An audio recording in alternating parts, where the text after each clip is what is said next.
Commission held on August 15, 2014 at 7:30 regarding a proposed amendment to Chapter 129 of the Village Code, to which Chapter 129 Housing Standard Article 1 General Provisions regarding the rental property registration and inspection. Any person entitled to be heard on said proposed public law at the public hearing. Thank you. Is there anyone here to speak to the housing standards law? Actually, before we get started with we have 3 public hearings tonight. Before we get started, I haven't spoken to my colleagues yet, but I'd like to recommend that we follow the following process that I went over with our village attorney, because at least 2 of these 3 are complicated and have gotten people's attention. What I'm going to propose to the board is that we follow Tom's preference and the planning board's practice to not respond to public comments. It's my personal instinct that when something is factually wrong or is not quite the right quotation of the law to correct people, and it can drag things on. So instead, I'd like to ask my colleagues to withhold comment and for the clerk to take detailed notes on the comments that people make about the laws, so that we can respond. Once they're in the record, we're going to respond to them in writing, rather than respond to them here at the table. So is that all right with?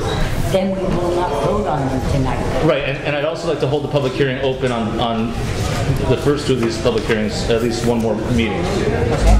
So we have a good amount of time to go over this. Is that all right with That's perfect. all of y'all? We'll try to shorten the public hearings, and we'll so just so you know that we're not ignoring you, just that we're going to respond to you in writing when you make your comments. And if you have written comments, it'd be very helpful if we had a copy of them, so we could respond in that way. So with that, sorry. How do we? I'm sorry to interrupt. How would we receive the written response? Would you write us? Yeah, well, just give us your name and email if you'd like. I have my cards. You can email the clerk's office. Yeah. Yes. Well, that's perfect. Thank you. But Kim is here for water on Plains Right. Road. That's not a hearing. Jason is only talking about public hearings. Yeah, we have 3 public hearings before we get to the meat of the meeting. So, all right, we have begun the public hearing on the housing law. Folks, as you get settled, please try to keep quiet so we can keep going with the meeting. It's going to be a long night for us here. So, who would like to speak first to the housing law? That's the first public hearing that we have up. Anyone have any comments they haven't made already in the past? Yes, Peter. Yes, my name is Peter Bowler. I'm a resident of New Paltz, and it struck me that the proposed housing law has a rather odd use of the word registration. The registration seems to be the same, or the same document as a approval. Now, if you, for example, take the car permitting process, there's a registration. You can have a car registration. You still need a sticker saying you've passed inspection. It's 2 separate documents. Now, it seems that this law proposes this one document, and that somehow you're in violation of registration. It seems to me that if you're the place that you propose to rent doesn't pass inspection. It seems to me that registering is a simple process. You fill out a form and say, yes, I intend to rent rooms at this property. That's it. And then, of course, you have an inspection. If the inspection fails, then you fail the inspection. It's a separate document showing that you passed inspection. And I don't like the 2 related because obviously you can have a car that's registered but doesn't pass inspection. Some of us have been in that situation. We know how frustrating it can be, but we didn't not register the car. We do it, we randomly registered. That's one point I'd like to make. So it's not that you're not registered. Failing to register means you probably intend to rent without notifying the village that you intend to rent. Now, there's another thing that's a little disconcerting, and that is if the tenant or tenant's invitee causes damage, then the landlord that's not rented it cannot be remedied within 30 days, so it takes a lot of resources to remedy. The tenant or the tenants or the tenants invitee should be responsible, not the landlord, for the restoration. So that's something that should be made very clear in the law. Thank you. Thanks, Peter. Who else? I see a bunch of the landlord association here. Anyone have anything new to say? All right. Hearing nothing? Jonathan, please. I'll see something. You know, what really troubles me the most about all this legislating that you're trying to do, I mean all of you, is that this really, the head is really, it's come to a head at a time when many of our residents are away. And in doing so, and I'm not, and as I say, I'm so glad that you're not commenting back to me, because I do want to just, you know, as Tom Rocco said, you're not here to comment back during public comment, but we're here to comment to you. But it seems that you're disenfranchising not only residents that live on campus or residents that live in the village, but even village residents that aren't students. When you're away on vacation, I was actually away at Cape Cod with my wife and my 3 children, and I had to run back here this morning. I left at 6 o'clock in the morning to get here, to make sure I was at this public comment.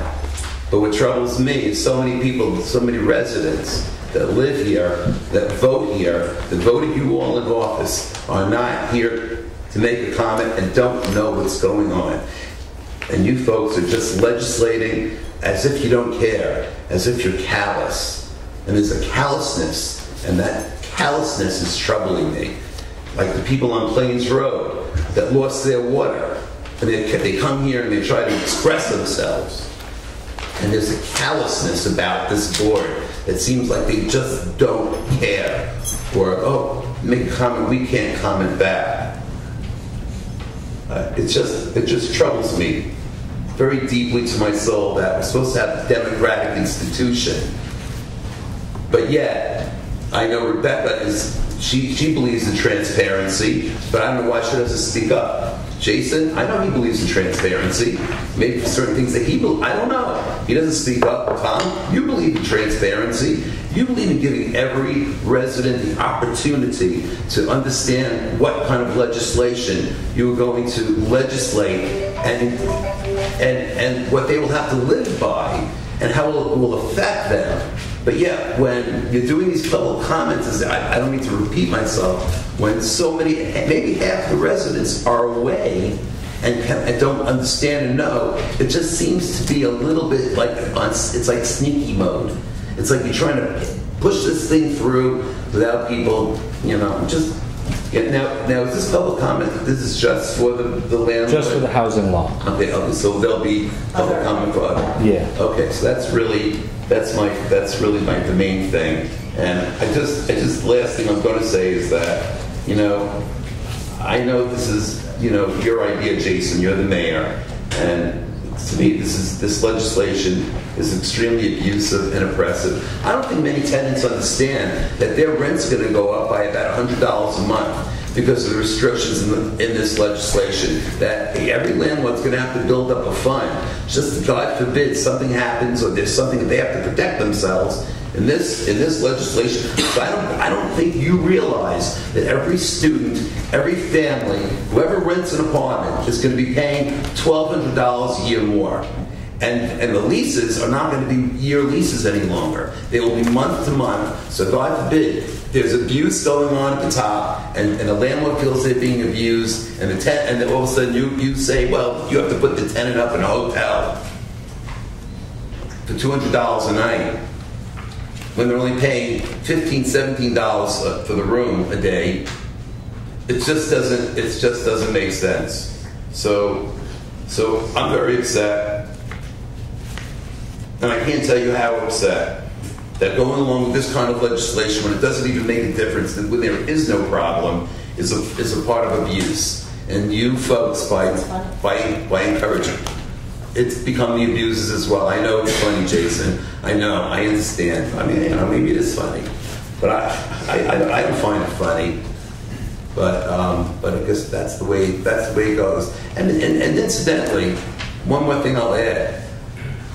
From what I understand, because it was announced by Jason on the Alice Andrews Jason West Facebook group page, which only certain people can join, only the believers. On that page, they mentioned that the Landlord Association will most likely be filing Article 78s. So I don't understand why you're in such a rush to pass this legislation. It'll be held up in Article 78. It's going to cost the village money. It's going to cost the taxpayers money. Everybody's going to be paying more money for what? For nothing. Because everything's fine the way it is. Why? Because somebody has a problem with people that own property. Somebody has a problem. It's just one of those things. I guess when you get evicted 5 or 6 times for not paying rent or whatever, that's what happens. And some people don't understand it. They don't take care of their obligations, and they don't fulfill a contract, that they're going to get sued. And this case happens to be our mayor who's trying to do this. So if you're going to go along with this abusive legislation, I consider it abuse. I think I'm going to consider that you guys are abusers too. And that's the way I understand. That's the way I feel. So that's all I have to say. Thank you, Jonathan. Thank you. Who's next? No one? Leonard. I'd like to talk about the displaced tenant issue. There were 2 situations, none of which were caused by negligence or incompetence on the part of the landlord, that I know are factual and actually happened, which would result in this displaced situation. During one of the bad storms we had, a neighbor's very large maple tree blew over, damaged a portion of the front porch of my building at 20 Prospect Street, ripped out the electric service, knocked the mailbox off, knocked off a bunch of porch railings, none of which I did. I didn't have anything to do with that. In fact, I even told that neighbor, listen, you have a tree that's rotted at the base, it needs to be taken care of. We need it out of the ears. So needless to say, I had nothing to do with that. Either 2 days or 3 days, they were without electric service till the electrician could come and get the power back on. I had nothing to do with that. Why do I need to be penalized for the activity of someone else's incompetence or inept ways? Further down Prospect Street, I'll pick a date, 3 or 4 years ago, a student threw a cigarette in an ashtray, the greenhouse, whatever the number that is, I don't know, it's on the left-hand side, 3 houses back from the end on the left. They had a very large fire there. Thank goodness nobody died. But it was not the action of the landlord that caused that problem. It was the action of a tenant that made a pretty big mistake. They were out of there. Where they went, I have no idea. But I don't believe the landlord should have to subsidize housing when they're not at fault. And no less for 1 year, up to 1 year. Thank you, Leonard. Bob? My basic concern is that, as Len said, the landlord is held responsible for the acts of the tenant. Our firm manages a number of student properties, primarily student rental properties. And we had an incident, which is not uncommon. Someone didn't like the fact that their cooking kept setting off the smoke alarms. So we put all smoke alarms in the house, 9. And the next day, in a bit of, I don't know what you would call it, pink or whatever, the tenant took all 9 of them through the dumpster. They were gone. And that would have put us at liability. Those things happen. Look, obviously there's some landlords that don't live up to our expectations, and there's certainly tenants that don't live up to their expectations. One of the things that happens here is this law says that if landlord's registration is revoked, that the landlord is financially responsible for providing housing for that tenant. And, you know, sometimes tenants have internal politics. There could be a couple, and they disagree. Could be 3 or 4 people, and they have an insurmountable personal problem. What this does is it sets up, and obviously it's an unintended consequence, but it's very real. It sets up an apparatus, a process for tenants to break their leases, as Jonathan talked about. If they have a year lease and they decide they no longer want to go in, all they have to do is take out the smoke alarms, the CO2 alarms, throw litter on the ground, anything like that would violate the registration. And now they've just broken the lease. If you told them, the town has facilitated that, the village has facilitated that, and not only that, but now they have to pay to provide that other house. So I think it's an unintended consequence, but I think it's something that hopefully will be addressed before this goes through. Thanks, Bob. Anyone else? Hearing none, I'll move we keep the public hearing open until the next meeting of the village board at 7:30. Can we clarify that we probably won't be meeting in August, so it will be the first? Yeah, we're not sure if we're going to have a quorum for our last meeting of August with vacations and such. So it would be, that's why I said the next meeting of the village board, it would. But why don't we just keep it open until next 2 meetings, and that way if we are not meeting in August. Right, we don't get into procedural tangles. What would that meeting be? Katie, do you have that up? Give me 1 second, one second. September 9th, I think, is the first Wednesday. 9th is the 8th. 10th? 10th. Yes, it's the 10th because And we have no other public hearings scheduled for the 10th? No, not at this time. All right, so I'll move that we hold the public hearing open until September 10th. Second. All in favor? Aye. Aye. Katie, would you please read? Oh, and if you want, if you made comments, please come up at some point and grab one of the clerk's business cards and just let us know your name, your email address, because we're going to be responding to the comments in writing, and we'll get it to you if you give us your contact information. And that holds true for the next 2 public hearings as well. But there's a pile of them right there. All right, Katie, would you please read the chapter and verse for our next public hearing? Certainly. Please take notice that the public hearing will be held by the Board of Trustees of the Village of New Paltz on August 15th, 2014 at 7:30 p.m. regarding the proposed amendment of the locally classified Type 1 secret action. Any person is entitled to be heard upon said proposed local law at said public hearing. Thank you.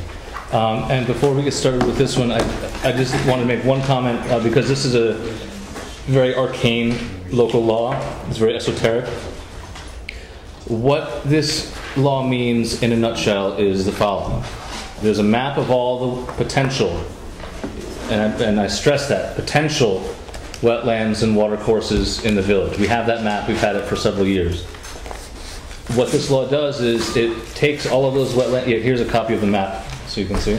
It takes those wetlands and watercourses and buffers and makes them, turns them into something called a critical environmental area, which is a specific term in New York State law, which means that any development that would impact one of these wetlands or watercourses becomes what's called a Type 1 action before the planning board.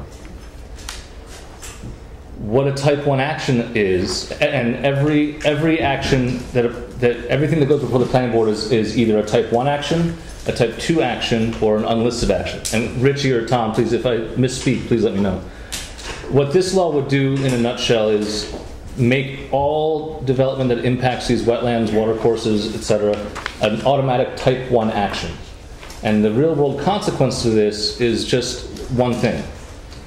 It's that any applicant has to fill out what's called a full environmental assessment form. 13-page document, as opposed to the short environmental assessment form, which is, I think, 3 to 5 pages. So it's a little bit more information, and then the planning board then takes that information and then moves forward, deciding whether they need further study, whether they whatever they need. It's in the planning board's hands. So what this law does is, in a nutshell, it requires us to take a harder look at these environmental areas of the village, the last wetlands and streams and such. It doesn't say you can't build. It doesn't say you can't come close to them, because that's a decision that the planning board would make in their deliberations. What it does is it requires the planning board to take a harder look at these areas. So, at least with that, is there anyone here to speak to this law? I have some questions. Sure.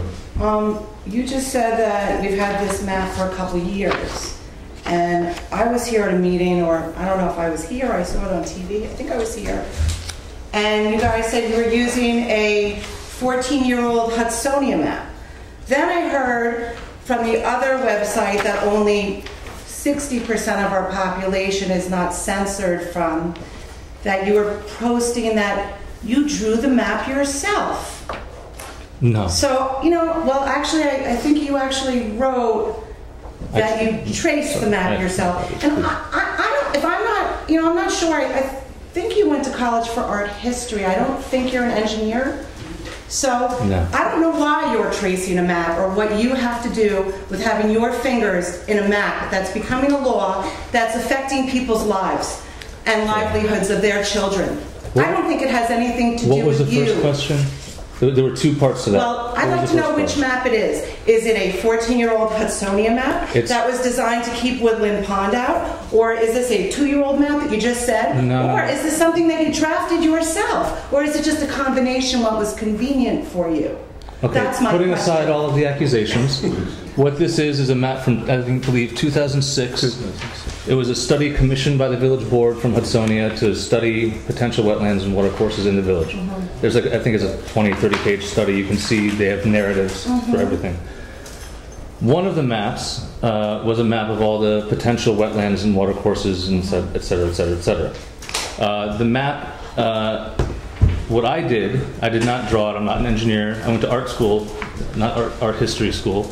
But all I did was trace it in a computer program, and I'm happy to make it more legible. I'm answering. I just want to ask a question. Amy, I'm answering your question. Do you want an answer or not? No, actually, I thought you were going to get back to me in writing. That's what you announced at the beginning. That's because you didn't want to get back to anybody else in the last public comment. So I'd actually want to know how the rules work at this public comment. Are you guys getting back to us, or are you guys writing us letters? I apologize. I should not have responded. I'm curious. I apologize. I should not have responded. You're correct. But if you want to take one for sorry. I just like to know the truth. So that's the letter I'd like to get, is the actual truth of what map you're using, why some things that were not in that map are now in the map that are never flooded. Stop, please. Yeah, you're right. No response. Excuse me? Thank you. She was talking to me. She was talking to me. Oh, okay. Mayor, to stop because the cards are right there and Good. you will respond. Okay, Thank you. great. That's wonderful. Thank you very much. We'll get back to you in writing with all those answers. I would appreciate that. Thank you. Anyone else? Yeah. I heard you just mentioned a moment ago that you were going to require the applicants to do a full environmental assessment. That paperwork could go anywhere from 20,000 to 40,000, even more, depending upon the scope of the situation they're involved in. If in fact you want to discourage any type of development or anything coming in, that's probably a great way to do it. You generally start out with a short form, which goes to a long form, that generally goes from there to the full environmental impact statement. To require a full environmental impact statement from the beginning, it just seems as though we skip step 1 and step 2. I don't know where these lands are. I know they're in the lower portion because water flows downhill. But to require a full environmental impact statement, as was stated in the beginning here, is not the correct step process unless I missed something. Sorry, I'm biting my tongue. Kip? Hi, how you doing tonight? I'm not really sure why we need this local law amending this, but really, are you using a map that's so outdated? It's 2006. The amount of changes since 2006 is just incredible. You know, you have a property that was annexed into the village. You have lots of properties that have already been built out. The map is which Photoshop, which it's a poor representation of what really exists today. You have large parcels that have been purchased by the town. It's already owned by the town. That this law never affects in any way, but it does affect a lot of homeowners. The people who own property on Huguenot Street, who all have septic tanks with reserve fields that are already set aside in the lower portions of the property. You're kind of identifying this area in the reserves.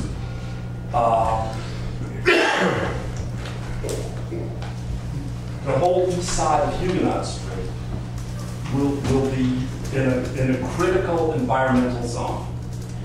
The whole east side. I don't know if eventually if an insurance database picks this up, it's kind of like the car tax.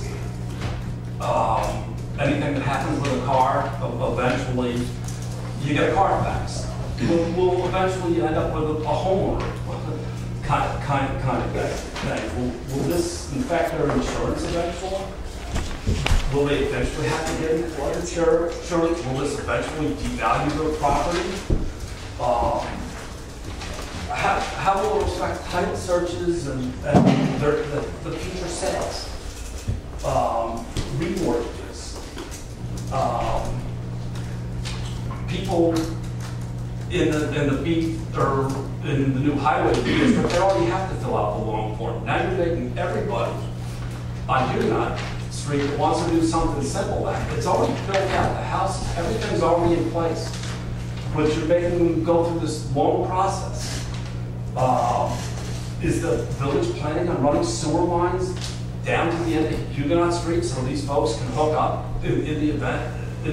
Because the sewer lines don't go all the way down. You have water, but you don't have sewer all the way down. You know, it's the same thing on the 32 North corridor. There's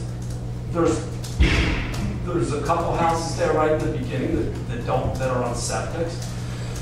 The business along 32 don't have village sewer. I don't know.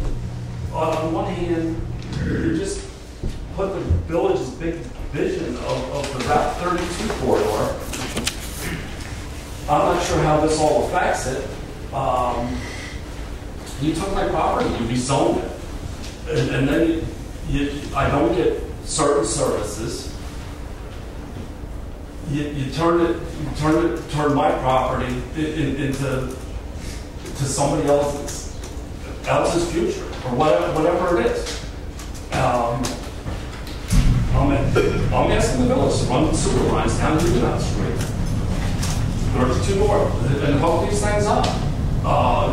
If you're doing.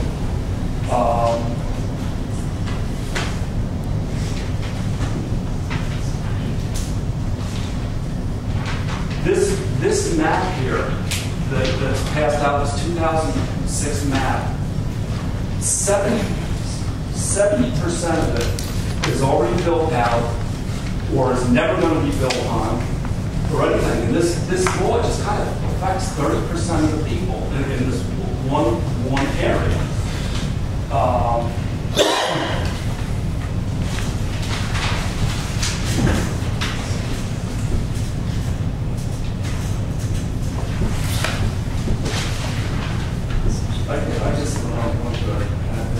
I just see it really affecting 30% of the people when nothing can happen to begin with. On 70% of it, you have a whole section in the center of it that this map doesn't even take into account that it's town property right in the center of it, which has also been built out. All the major all the water courses and different things are just so different today than it was in 2006. It's just really unfair and unjust to use this map. And that's the only one. Thank you. Thanks, Kip. I thought I saw another hand. Rich? And then, I'm not sure. Thank you. Rich Stephens. Though I sit on the planning board, I'm not here representing the planning board. But sitting on the planning board as a village volunteer, I'm willing to accept certain responsibilities. If I have to rely on a map such as this, you're asking me to rely on something that was not generated by a group of engineers, was not certified by a group of engineers. You're asking me to rely on a map that was done by a group that I consider to be politically skewed, off-center, behind. You mean Hudsonia or the village board? Both. No, I'm a volunteer in the village. Very proud of the village board, by the way. But it's a map that does not have the same validity, does not have the same power as one that would have been developed by our engineers. And I can turn to an applicant and say, look, we're talking about a map here for engineers. Type 1 is the requirement. Let's go. The new forms are different from when you were chairman of the planning board. The review processes are different. The short form used to be 1 page. It's now 5 or 6 pages. And going to a type 1 only is going to require a lot of money if the applicant, 1, doesn't know how to fill out a form, or 2, there's information that you would like to skew on that form and needs some very good verbiage. Or that form, in essence, causes other things to be studied, and that's why we got that form, to give us the power to study those other causes. I don't think most of the applicants Kip was talking about should be afraid of type 1. I don't think anybody's going to go to type 1 who wouldn't have gotten it in the past. But I think to require me as a planning board member to rely on that map, and for me to represent that map, is asking an awful lot of a volunteer. Thanks, Rich. Yes. And you don't have to respond to me. We're going to anyway. Hi, I'm Tammy Friedman. I don't usually come to the village meetings. I live in the county. I live on Plains Road. But I agree with some of the things that are going on here in terms of law. I have some properties. I keep them really nice, and I feel good about that. I like driving around a village and town that's aesthetically pleasing. I enjoy that. And so I agree with that. But I also hear some of the points of people that will be punished for things that are out of control. And I know that happens to us when things happen. So maybe there's a way to make it fair. In terms of this thing, I'm an environmental advocate. I do volunteer over the college for environmental speakers. And I agree that it should be very difficult to build on wetlands and landfill sites and things like that. I just got a letter from my insurance company. I live at the end of Plains Road near Telefair Farm that does not flood. The other end usually does get flooded. And my insurance company just raised me by, it looks like $1,000 a year for flood insurance that I don't need. I never applied for it, and they said they're just going to contact my escrow company and add it to my bill. I didn't call them yet, but I wonder if any of this has anything to do with that, because I've been living there since 2005, and that's never been an issue. It's never come up on my insurance. So I'm a little concerned about that. I don't know how far that zoning goes, if it goes down there, if I'm affected adversely because of it. So I have to check into why I received that. And I'm actually here for the other issue, which will come up afterward. Mm-hmm. But thank you. Thank you, Tim. Who else? Bob? If I could. A few things. Presently, we have New York State DEC wetlands and federal wetlands already in existence. DEC wetlands and their buffers are critical environment zone areas, CEAs. The federal wetlands are CEAs, so they're all type 1. I'm informed that your attorney, Mr. Rosenhausen, said that the first was not necessary. Ellis County Planning Board made a negative recommendation, which would require a majority plus 1 affirmative vote from your board to approve this. But I want to talk about these things. The federal and state wetlands are clearly delineated. As Mr. Steffens referenced, we don't have people with a clear-cut knowledge of whether CEA exists on their land at all. And just holding it up to a map and taking a guess at where that line is unfair for residents. Also, this law inserts an overlay of the Hudsonia map. Again, as Mr. Steffens said, it's not a governmental entity, Hudsonia.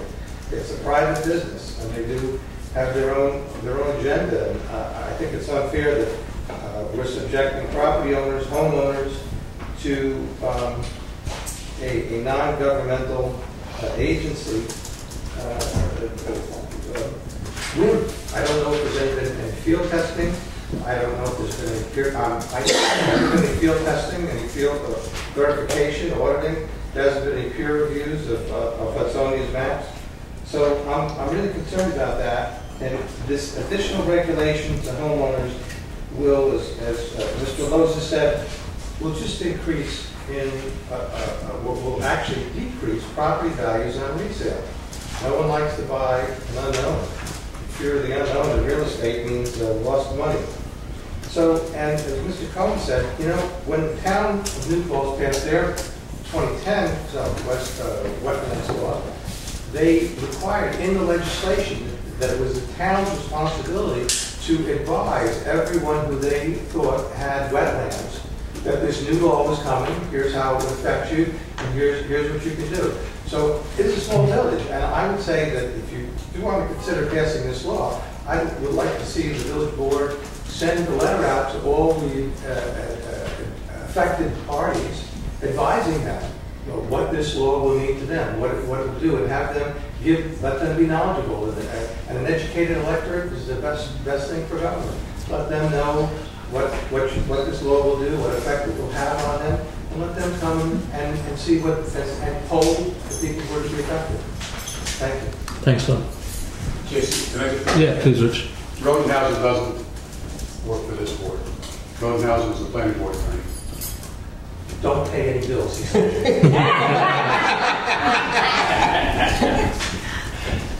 You couldn't respond, so I had to correct. Thank you. I was biting my tongue. See, I just want to make sure, John, before calling someone twice, is there anyone who hasn't spoken? I didn't say anything about this. No, just checking. Okay, John, please. Great. You know, it's just amazing to me that, Jason, it's almost like you're Don Quixote and you're running around with this white flag. I want to do this environmental thing. I want to do this landlord tenant thing. I want to do all this stuff. But you don't understand how legislation affects families, homeowners, business owners, the business climate, the community. All these things have to be taken into consideration before you take your map and say, this is what I want to do. Without thinking about it, without considering all the ramifications that will happen because of the map that you want to do. Besides the fact that the map is outdated, it's almost like you're looking at the stars. Don Quixote's looking at the stars, but he doesn't realize that the stars don't exist anymore. He's just looking at the past. You know what I mean? Until the light gets to you, it's light years. And by the time it gets you, the star might not even exist any longer. And that's what this map is. It's an old map. It has no meaning because it's not accurate. It is so far from accurate, it's almost like a joke. So if you and the board are going to follow Don Quixote, it's almost like you're all becoming fools. We all see it. You don't see it. It's amazing. And I have to say, Sally Rhodes is the only one that saw it. But the rest of the board doesn't understand what she sees. I have to give Sally credit with this credit too. She realizes it's a map from 2006. It's not accurate. It's outdated. It has nothing to do with anything. And absolutely every affected landowner, property owner, tenant, anybody should be mailed a notice letting them know what the board is intending to do and giving them the opportunity to come here and let them know how they feel about what they're trying to do. The board is trying to inflict on them. So that's what I have to say. Thank you, John. Thank you, Jonathan. Who else? Hearing no one, I move that we hold the public hearing open. Yes, please. The board received a letter. We all received it, and it should be entered into the minutes of the public hearing. The one from Mr. Beanstalk? The one from Mr. Beanstalk. Yeah. You have a copy of this, right, Katie? Okay. I also would like it noted in the public record that the planning board reviewed this and did not recommend its passage. The county planning board, for a very different reason, didn't. I would also like it noted on the public record that while we have been talking about the Hudsonia map, and the mayor has told me that as maps go, this is a current map, and I will accept that. But what I won't accept is that the Hudsonian report was commissioned by a prior board at the cost of $9,600 and was never acted upon or adopted by the village board. Really? Nor was it reviewed by a prior planning board. I would like that noted for the public record. I'd also like it noted in the public record that our village planner, Brenda White, does recommend the passage of this law, as had our prior planner, Kurt Lavala. So we get the full spectrum. Now, I still would like to move that I'd like to move that we, or you've already moved. I started to move it, and then I withdrew it. Yes, because I move it to, he's moving. I'm blanking now, what is it? To hold the public hearing open until Wednesday, September 10th at 7:35 p.m. Second. All in favor? Aye. All right, now would you read the final? Certainly. Please take notice that a public hearing will be held by the Board of Trustees of the Village of New Paltz on August 13th, 2014 at 7:30 p.m. regarding the proposed local law amending Chapter 70 of the Village Code of the Village of New Paltz with respect to the keeping of chickens on the property within the village, and persons entitled to be heard upon said proposed local law at the public hearing. Okay, the 32nd version of this law is as follows. This is already on the books. You can keep chickens in the village as of a year ago.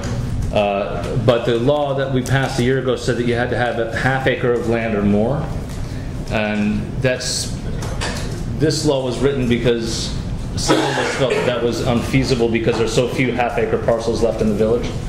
So what this law does is says you can have, and you can read it yourself, but you can have chickens without any acreage requirements as long as it meets the same setbacks and such you would have for any other accessory use like a shed or a barn or something like that, as well as minimum space for each chicken.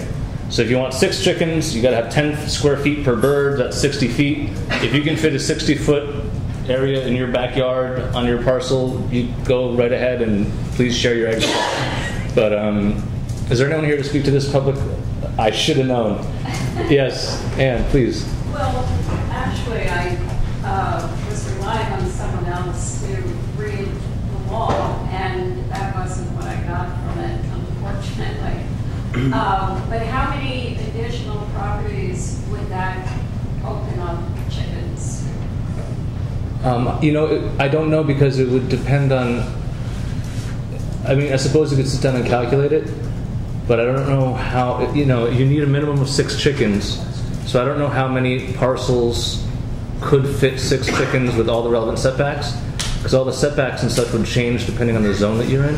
So it's not meaningless? It's not meaningless. It opens up more. It opens up more properties. I just don't know what percentage more. Well, basically, I just want to say that there are health reasons, there are ecological reasons, there are nuisance reasons for not bringing chickens into densely populated areas. We went through this before. There's no point, in going over that again. But if this is going to simply make matters worse, then I'm totally opposed to it. Sure. Okay. Thank you, Anne. Anyone else? Yes, Leonard. Does this have to do with just chickens or any type of fowl? Just chickens. Just chickens. We figured I couldn't have guinea hens. or ducks or geese or anything like that. It's just chicken. We figured we'll start there, see if people like it, and go from there. I mean, personally, I want an ox, but Anyone else here to speak to this? Jonathan? Yeah, I'm just curious, who's going to be checking on all these properties to ensure that they clean up all the feces? I know we have mosquitoes or other animals that eat the feces, and then we have big rainstorms and the feces runs off. I don't know where it's going to run off.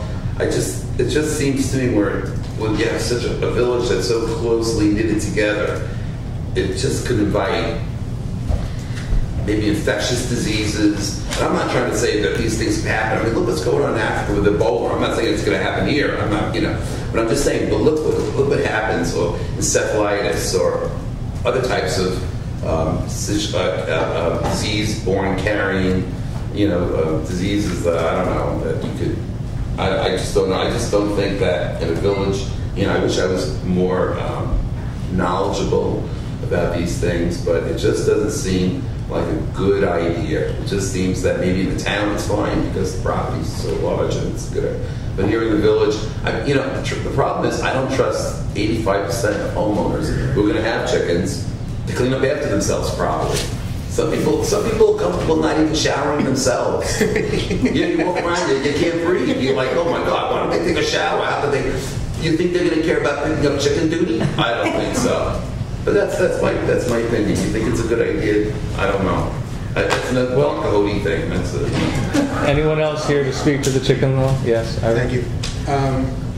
Wasn't here to speak to chicken law, just John. Well, it's a public hearing. That's my opening statement. Just checking. I'm just checking. The only reason because I don't know that much about chickens, and that's not. I just know that the last time my concern was that they would at least be humanely treated, and I think you took to that because I don't think any animal deserves to be mistreated.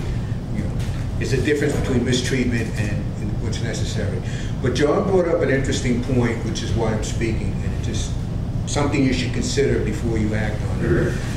Recently in the papers, they have been mentioning an increase in the outbreak of bird flu, which comes from chickens. All I'm saying is I hope before you start increasing it, you follow if there is any trending going on. Well, you can always do it, but it just bothered me because I said with everything that's going on, the newspapers and whatever have been publishing the fact that there is an increase in bird flu. Fortunately, we haven't had, I don't believe we've been attacked by it yet. But it is a possibility. So it's just something you should keep in the back of your mind when you allow more of the particular animal or whatever that carries this disease. And that's all I want to say. Just be careful with it. Thanks, Aaron.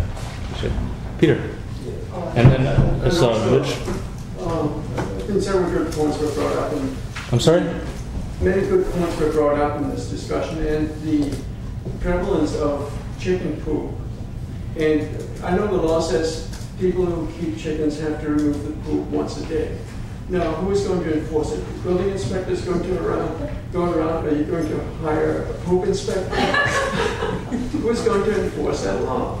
I mean, and if it's not enforced, it's a certainty that it will build up.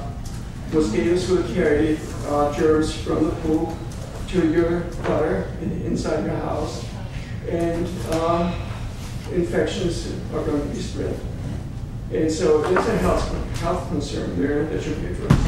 Thank you, Peter. Rich? Geographically, I live almost dead center in the middle of the village. And I could email you the picture of a bear that was in my backyard 2 days ago. Adding chickens to my neighbor's backyard, I'm sure the bear would love that idea. And the fox? I'm not in favor of chickens in my neighbor's backyard. Thanks, Rich. Anyone else? Yes. I'm just curious to know what precipitated this legislation or law. I mean, were there people coming up saying, we want chickens in our yard? Like that many people in the village? Well, a handful. Enough. Sorry, I keep forgetting I'm not supposed to speak. Anne? We've had one inquiry, Jason. She asked you a question, and you answered part of it, but only one person has asked to have chickens. Right, that's what I thought. It's just one special person. Prior to the writing of the law, there were people who had wanted it, and that's led to it. Anne? I'm sorry, folks, could pay attention to Anne, please. I'm sorry, what did Sally say that there was one person? One person who has requested chickens in the last year. So the law was passed basically for one person. Don't answer. How much does it cost to? I'm not supposed to comment. I will. Otherwise, what are we doing? I'm sorry, folks.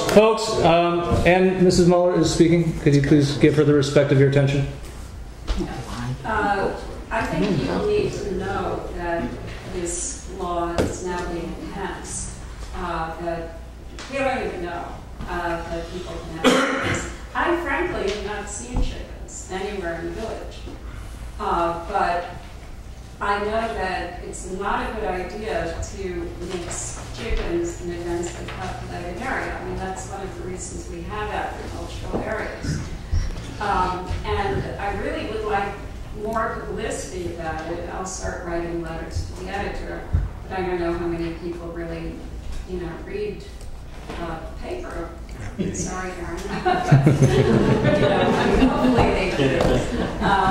But, really this has to get out because I think there would be much more objection to, having this. And especially because, as you said, it could be this slippery slope to having pigs and cows and everything else in the village.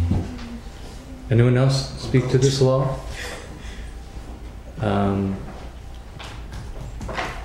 Why don't we hold this one open too? Yes, because Ariana isn't here. I'll move that we hold the public hearing open until 7:40 on September 10th. Second. All in favor? Aye. And if any of you are curious about the whole urban chicken thing, it's interesting reading when you compare New Paltz, the city of Beacon, the city of Kingston, the city of New York, because all four allow for chickens in downtown, in urban areas. So it's kind of interesting to see what communities have done differently, just even in our area. But was the last one Newark or Newburgh? Beacon, Kingston, and New York City are the ones I know of off the top of my head. Beacon lets you slaughter them in your backyard. Anyway, with that said, would you all please rise for the Pledge of Allegiance? I pledge allegiance To the flag of the United States of America and to the republic for which it stands, one nation, under God, indivisible, with liberty and justice for all. Thank you. We have no additions tonight, correct? Correct. No. Okay. Beautiful. Are we doing the fire We'll do it at our next meeting. It's not. truck? I'd like to look over the bids, and we just got them. Yeah, I spoke with Chief McGuire earlier, and he agreed that it was fine to hold off to To the next meeting. Okay, And great. we need to have an executive session? Yes, Yes. we're going to have that for several issues. All right. I move we approve the agenda. Second, All in favor? Aye. except for consent agenda. The consent agenda, I have a question on. Okay, then. I just So want let's not to move that. take out, I would like to have, in the number 9, the Dave Clouser says it's in that bill, which I have no objection to paying. There is an attachment, it's talking about new rates for our engineer, and I really would like us, maybe not tonight, but very soon, to have a discussion on a retainer for those engineers. I think we must have them on retainer. Katie, would you And make not at a will. note to have Will draft a retainer for Bernier and Marios? All right, but you're not objecting to keeping this on the consent agenda, okay? And you wanted to remove which? Katie. Me? Rebecca. Number 2, for one, Ariana's not here, and I did The not minutes? have yes, the minutes. I did, and I also have a few questions on items in there. You want to vote separately on the minutes? Just pull it for now. Put it on Which the next one, agenda. Rebecca, are you?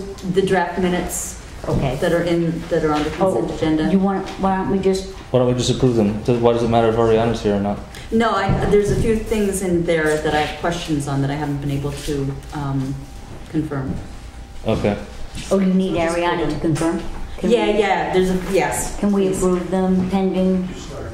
Sure, that's fine. Yeah, Okay. absolutely. But we'll remove it from the consent agenda. Yes. You'd take those off, okay. Yeah. And what was the other And item? the bottled water?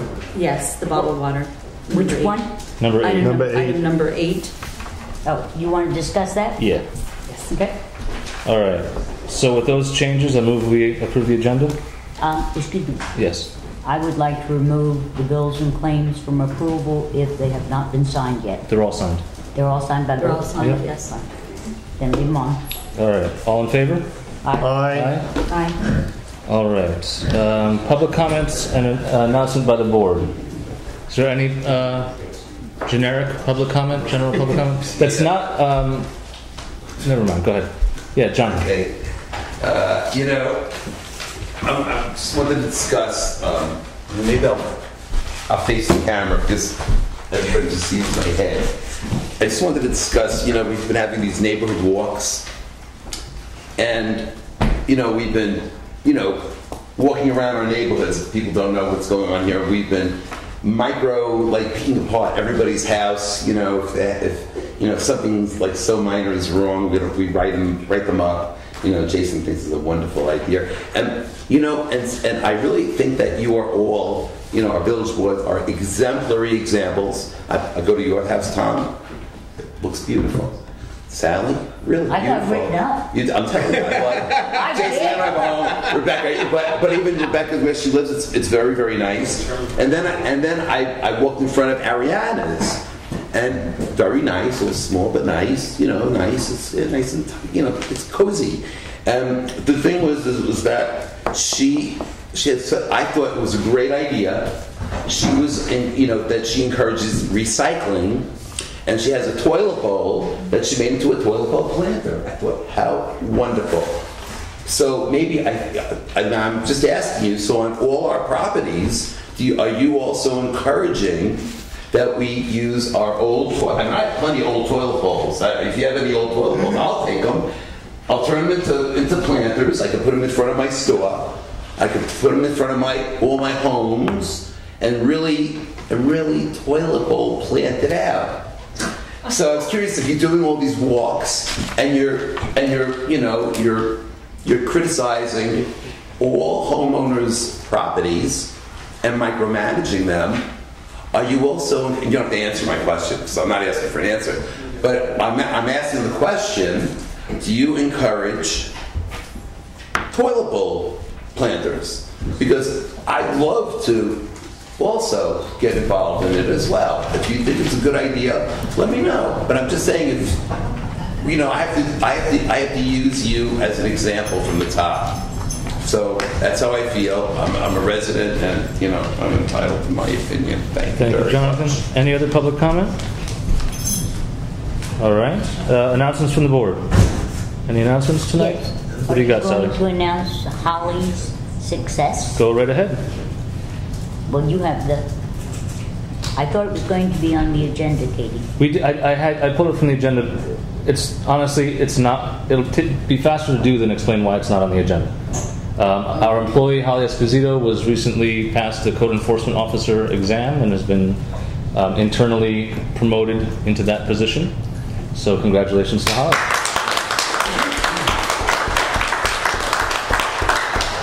It's very important when village employees make the effort to improve themselves and succeed at that we commend them publicly. That's a good point. All right, I'll move the consent agenda, absent items 2 and 8. Second. All in favor? Aye. Aye.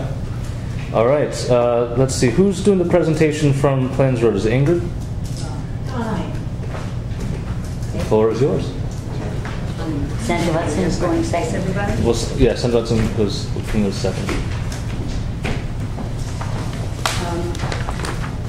My name is Donna Liebman. I'm part of the Plains Road community. And I have a presentation for you in several parts. And at the end, I have some hard copies to share. First, I'd like to discuss something that you may have noticed in past interactions between the Plains Road community, the village board, and the engineers. At times, there's been a bit of tension. And I would like to enumerate the reasons for that tension. First, in May, the first test that was done without warning or notification. The community, Plains Road community, which I'm going to call from here on in, is going to be referred to as PRC. It's a lot easier, but that includes Locust Lane, Schwangunk View, Cedar Lane, and Da Vinci Way. We learned about it completely by accident when a resident's well was dewatered. The test was supposed to go for 72 hours. It was ordered after about 50 some odd, 52, 54 or something like that. That instance, just by itself, created alarm and a feeling of mistrust. And those feelings continued because of other events. The DEC was not informed.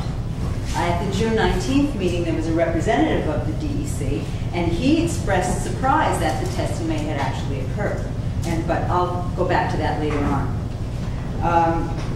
Clearly, community involvement was not planned, but at the last meeting that we had here, last month's meeting, the Plains Road community was thanked a number of times for their involvement, and also I'm pretty sure we were thanked in emails and different kinds of communications. So that was sort of interesting. As time went on, some residents' questions were not readily answered by the engineering firm. After a while, the PRC hired our own hydrogeologist, and he actually was banned from viewing the site, from just being an observer. Later on, he gained access, but initially he was banned.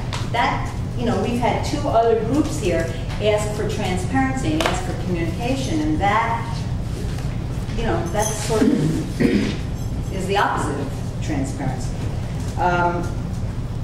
In addition, some of the field geologists, the people who came and monitored the wells, at times evaded residents' questions.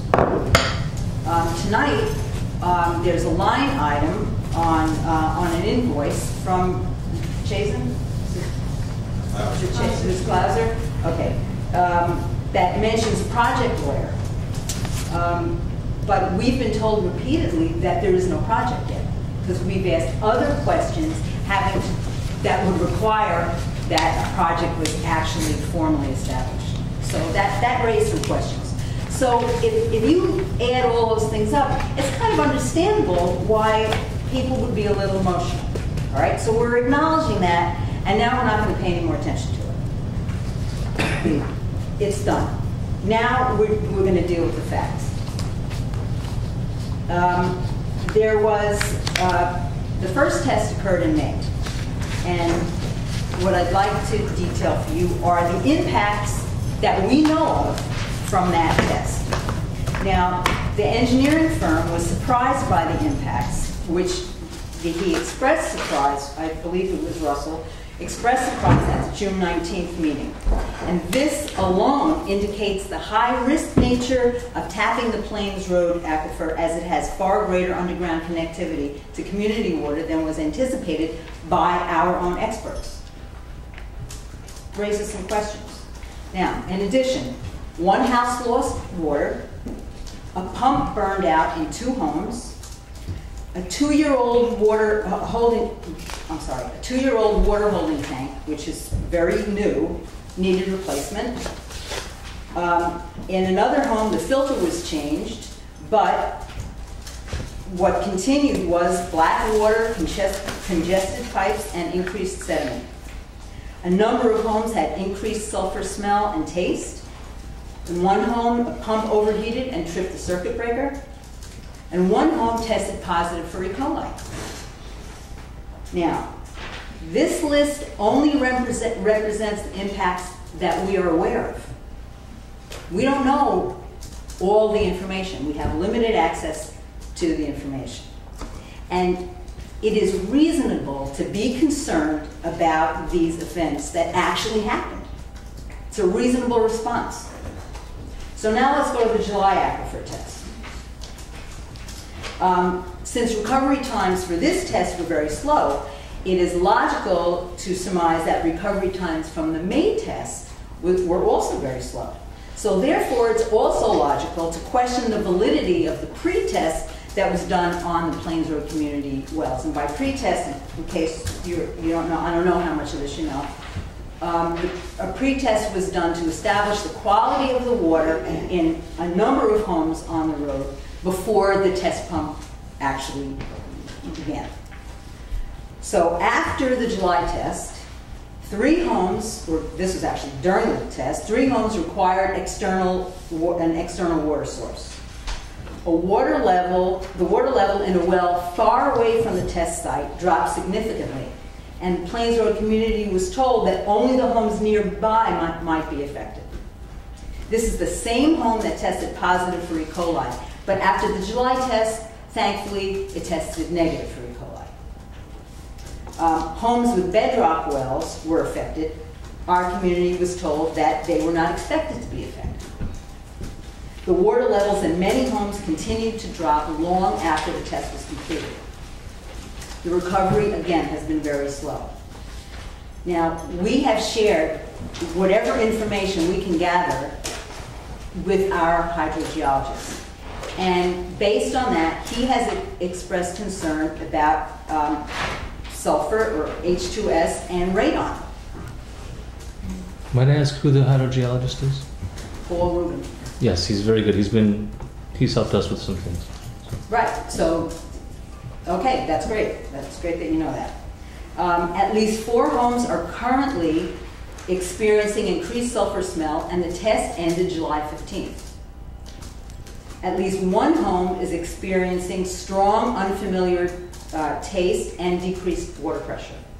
And at least 6 homes tested positive for total coliform, and all 6 tested negative prior to the aquifer yield test. Now, once again, this list only represents the stuff that we know about. And once again, it is reasonable to be concerned about these things. You know, we're not crying wolf here. All right. So now a little bit about the DEC. As I mentioned before. DEC or DEP? The DEC is statewide. Right. DEP is New York City only, and they're the ones running the study. So it's DEP is New York City, and their water system, including all the aqueducts up here. DEC is a statewide. Okay. Well, regulatory. I do have something. I'm sorry. Does anybody want to add something? Is it DEC? C. Okay. A lot of people get that confused. I just wanted to go into that first. Yeah. Yeah, but the representative who was at the June 19th meeting, he's from the DEC, correct? Yeah, and those are the DEC testing. Okay. Okay. So at the June meeting, I said before, the representative from the DEC was surprised that the May test had actually occurred.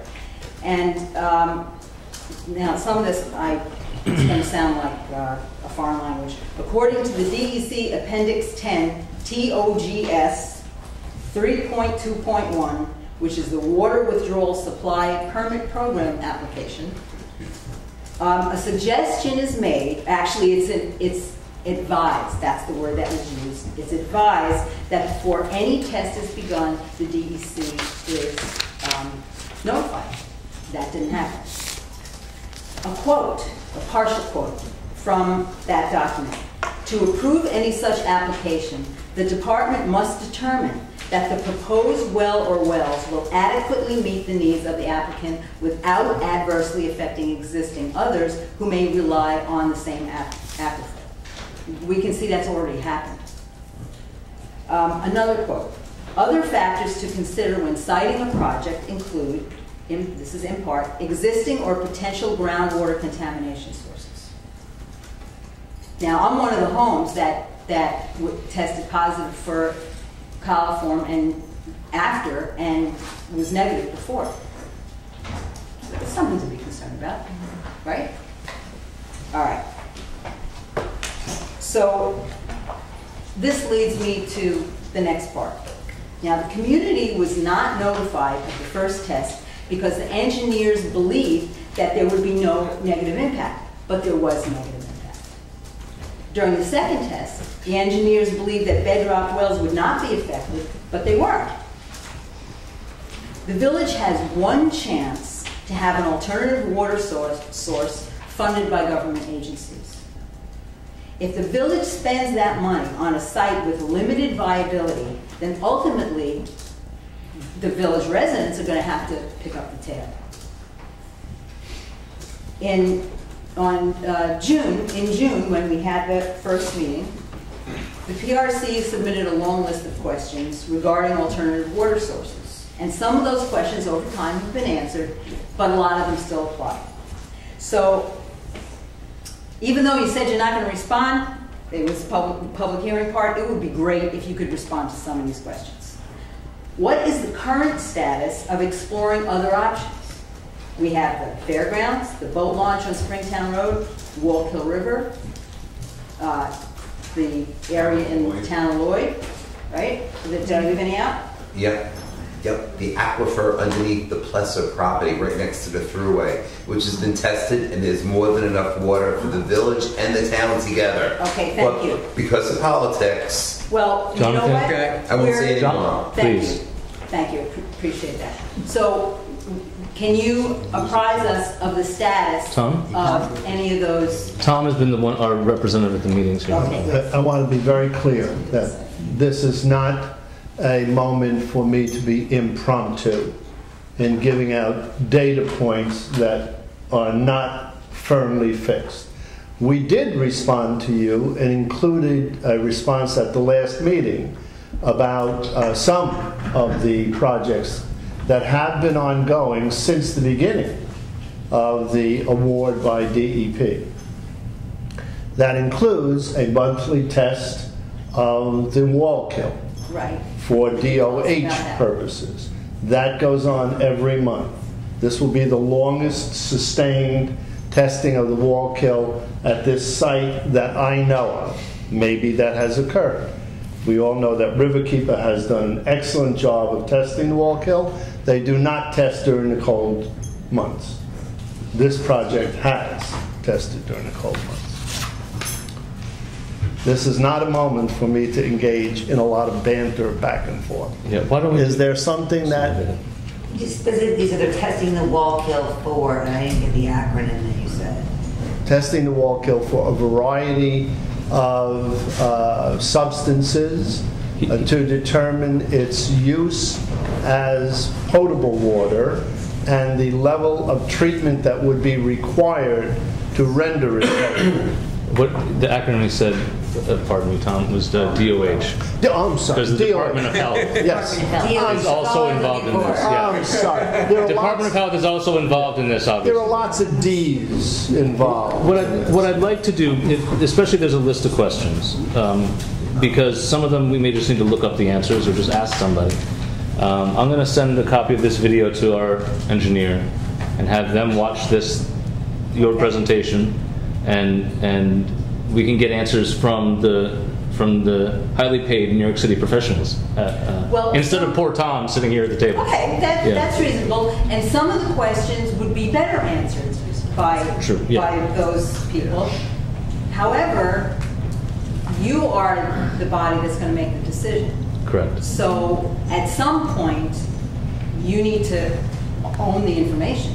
You know, and we're not at that point yet because we're still gathering. That. Yeah. But there are other questions. But you're dead on. You're dead on. There are other questions that only you can answer. Okay. Only this group can answer. Did you want to say something? Yeah, I just wanted to know if you've sent that your statement to the village clerk yet. I have hard copies to give all of you. Okay. And if you could grab her email address and just so it's easier to enter into public record. Okay. That would be great. Okay. All right. So. This question, a few of these questions would be better answered by experts, but I'd like to say them aloud anyway, just for everybody's edification. What is required of a safe yield to make a site viable? How much of the permitting necessary to use the Wallkill River as a source is also needed for one-on-one claims? Are there different considerations for securing a temporary versus a permanent alternative water source? Now, this next question is for you. What is the goal? Temporary or permanent? That may be mixed it depends. among board members. Can you talk about it at all? I mean, this is something that we want to know. Well, obviously, if we can, and this is the thing, if we can, and there's pros and cons to all of the options. And so I don't know the answer to that. A permanent supply could have other consequences we don't want versus a temporary one. But obviously, if possible, if we're going to be spending millions of dollars, we want something that's going to be permanent, even if all it does is reduce our reliance on the New York City aquifer. Right now, we get up to 80% of our water from New York City, depending on the weather and whether our reservoirs can hold it. If we could reduce that, it would save money. So that's one example. But we could go on for 15, 20 minutes about the various pros and cons. Again, not a question that's easily answered right here, off the cuff, at the table. I disagree. A year ago in August, the joint boards met with the DEP, and the overall goal, if it can be achieved, is a community water system, okay, with no reliance on New York City, if that can be achieved. That was stated. Yeah, right. That was stated. Okay. Public record. Okay. Okay. Where we are in terms of saying it's achievable or not, we can't answer yet, Donna. Okay. In all honesty. Okay. But the overall goal, and certainly I feel this way, I would love to see the village and town have a community water system that takes care of all water needs for everybody with no reliance on New York City at all. And now this question is on the isn't not on the list, but what about the people who don't rely on New York City aquifer? What about them? Well, I mean, I have a well. A lot of people in a lot of different areas have wells. Right, I understand. So you asked the overall goal out there. Okay, Out your there. response. This is just, I'm not gonna like run to a newspaper and say Sally wrote to the. You don't have to. She's sitting right there. Okay. Public record. But I'm sorry. I don't understand your question. What about people with wells? Well, because what I'll explain my question. What Sally said was she wants to supply water for everybody. The goal is to supply water for everybody in the village and the town. So I live in the town. I assume, Sally, you meant people on municipal water systems. Or if they choose to be. Right, and anyone who would join it in the future. Okay. Well, that's good to have that clarified. But that's out there. Okay. Okay. Is it achievable? We don't know yet, Donna. Okay. Okay?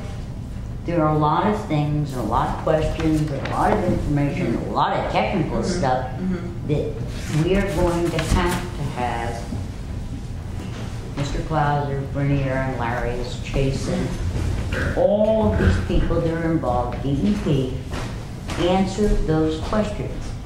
Now, we have to make this commitment to each other, and that is, if you ask a question, and the question is answered, that you accept that answer. And we can't constantly say, well, I don't like that answer, what if? So in that sense, you're right. It has to be a very transparent, very together, consolidated understanding and effort.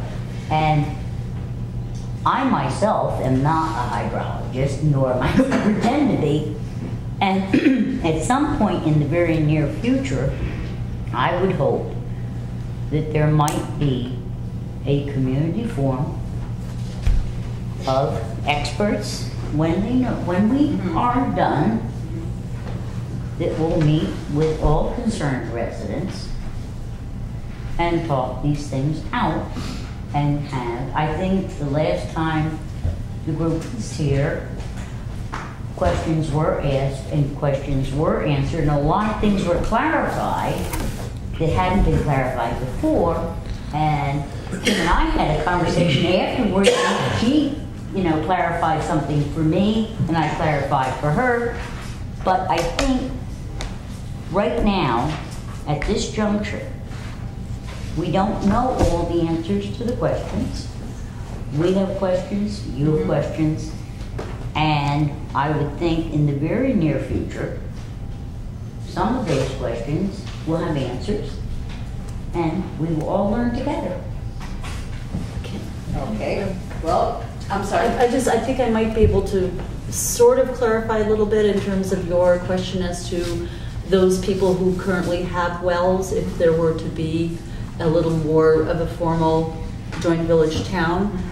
The way that it currently exists, the majority of the village residents are on municipal water. There are sections of the town that have been able to tap into the system. Right. Those are water districts. Right, water districts. And another option for many town residents, if they're close enough to a line, is that they can request to be essentially annexed into the water district. So that has happened several times. Right. So it would be somewhat of a similar structure where if you've already got a well, you're not going to be required basically to join a part of that system. But you're not going to be refused either. Exactly, exactly.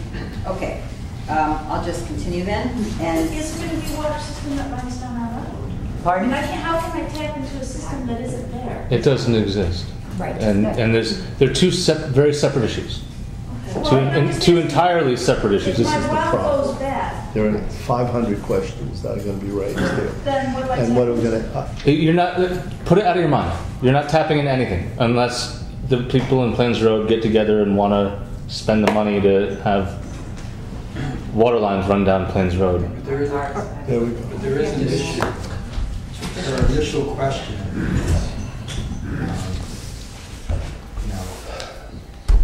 the question about, what was the first question? the very first question, the status of exploring other options. That's important. The issue is that we're all perceiving, for one reason or another, for many reasons, that this particular avenue of finding a water source for the village is that all the eggs are in that basket right now. They're not. Or 9 to 10. They're not. Okay, but They're not. Look, folks, hold on. let me just continue.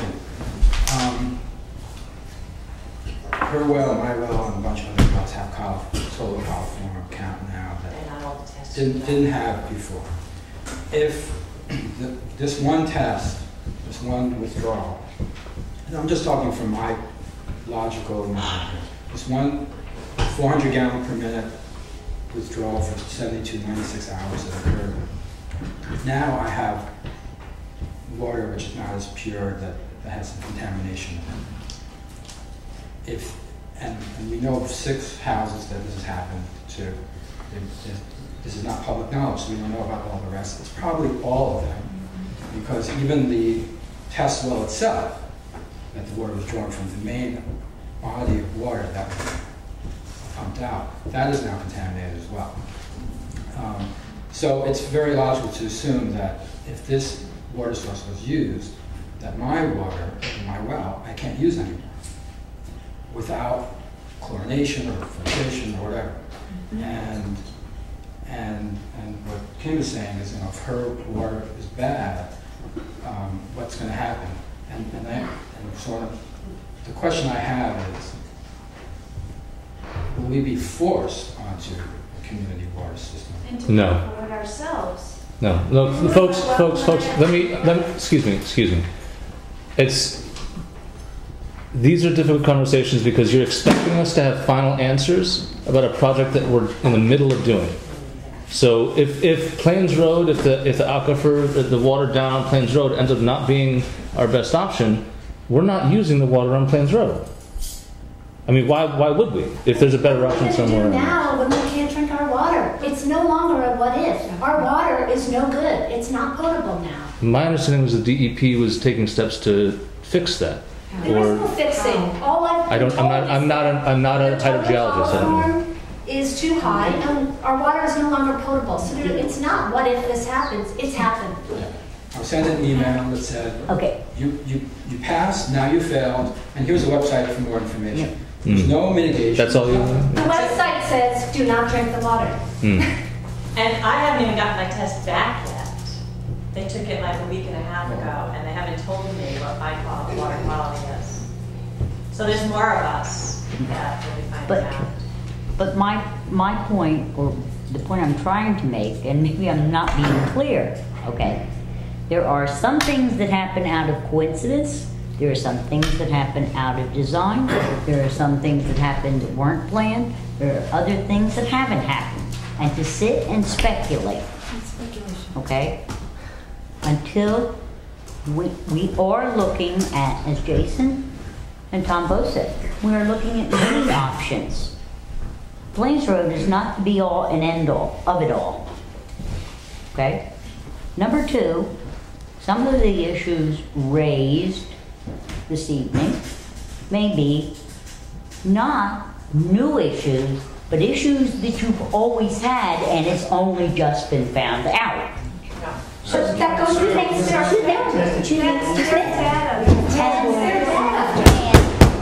Folks, one person at a time, please. And you're expecting answers to questions which we've sat here and told you we do not have all of the answers yet. Last month, the same thing when you had questions. Okay, we are testing. Okay, we are testing water as an alternative on Plains Road and other places. Right?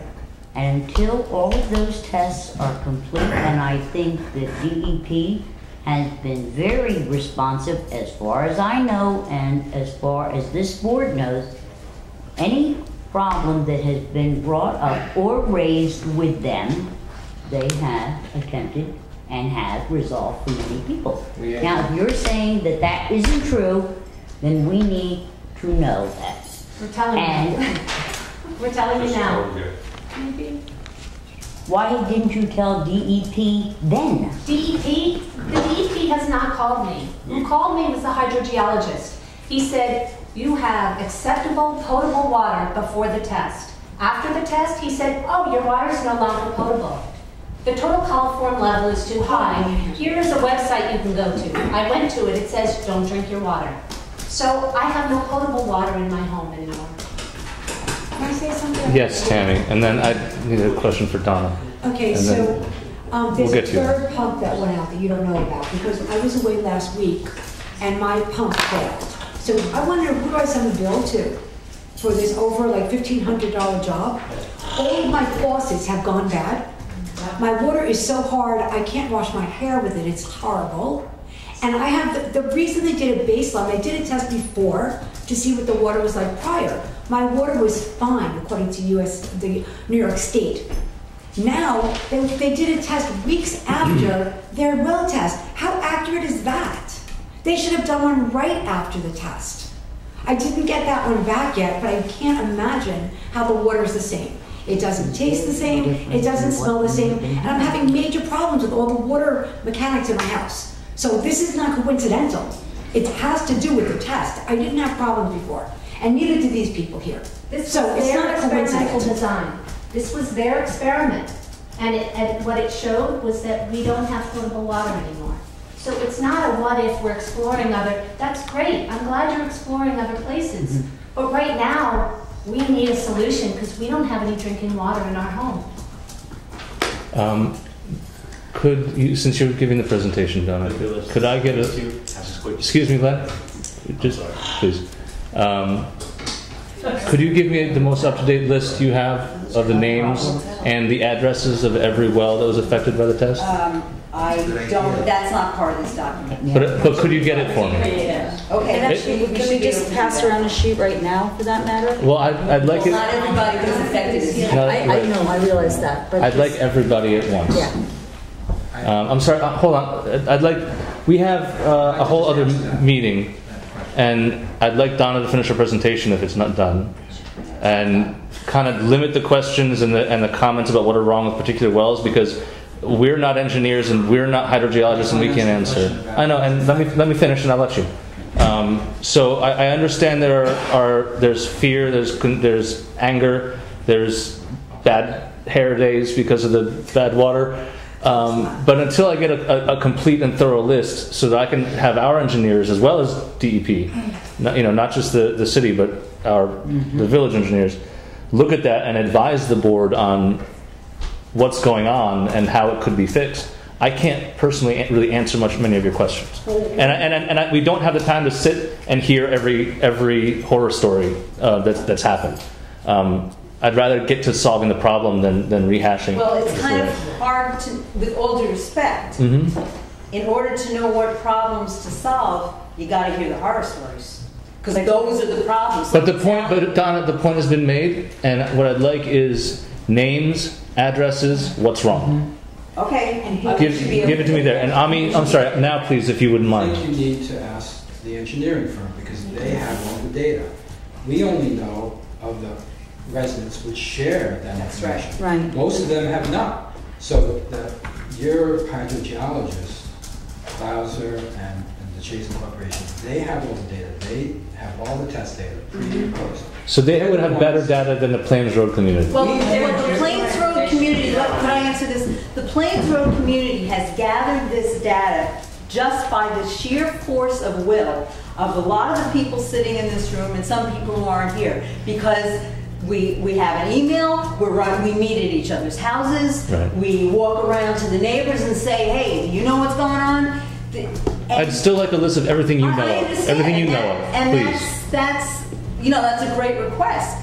The bottom line is that we only have what we've been able to scrape out. So I'll do both. I'll talk to our engineers and get your list from you, so we can look at both. But I think, Donna, you're When are you going to do that? I think as soon as you get it to me. The mayor's point, and I think the point is very valid.